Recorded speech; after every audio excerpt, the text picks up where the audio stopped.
بسم اللہ الرحمن الرحیم۔ السلام علیکم ناظرین، امید ہے اللہ کے فضل و کرم سے آپ بالکل خیریت سے ہوں گے۔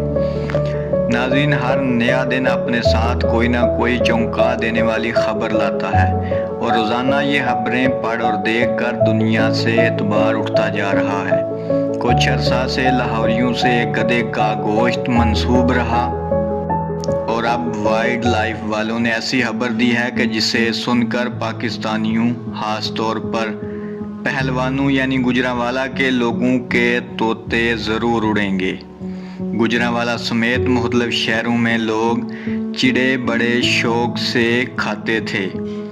اب انکشاف ہوا کہ اصل میں چڑوں کی جگہ انہیں کچھ اور ہی کھلایا جا رہا تھا۔ خبر کی مزید تفصیل کی طرف جانے سے پہلے ریکویسٹ ہے کہ اگر آپ چینل پر نئے ہیں تو سبسکرائب ضرور کر لیں تاکہ آپ کو آئندہ بھی ایسی ویڈیوز دیکھنے کو ملتی رہیں۔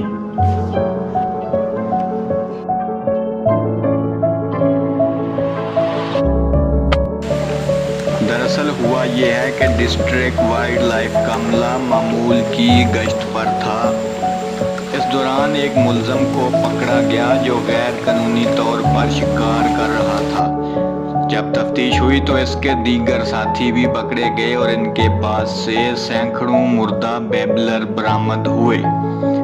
ملزمان نے بتایا کہ وہ یہ بیبلر مختلف ہوٹلز اور VIP ریسٹورنٹس کو سپلائی کرتے ہیں جہاں انہیں چڑوں کی جگہ پکایا جاتا ہے۔ ناظرین، بیبلر جسے عام زبان میں سیڈ کہا جاتا ہے، یہ چڑیا سے مشابہ پرندہ ہے تاہم جسامت میں اس سے بڑا ہوتا ہے۔ یہ پرندہ فصلوں سے کیڑے مکوڑے کھاتا ہے۔ بعض علماء کرام اسے حرام اور مکروہ کہتے ہیں جبکہ کچھ کے نزدیک یہ حلال ہے۔ لیکن اصل بات یہ ہے کہ اگر یہ حلال ہے یا حرام ہے، لیکن بات جو بھی ہو، لیکن چڑے کی جگہ اسے کھلانا دھوکہ دہی کے زمرے میں آتا ہے اور دھوکہ دینا یقیناً حرام ہے۔ امید ہے آئندہ آپ کسی قابل اعتبار جگہ سے ہی چڑے کھانے جائیں گے۔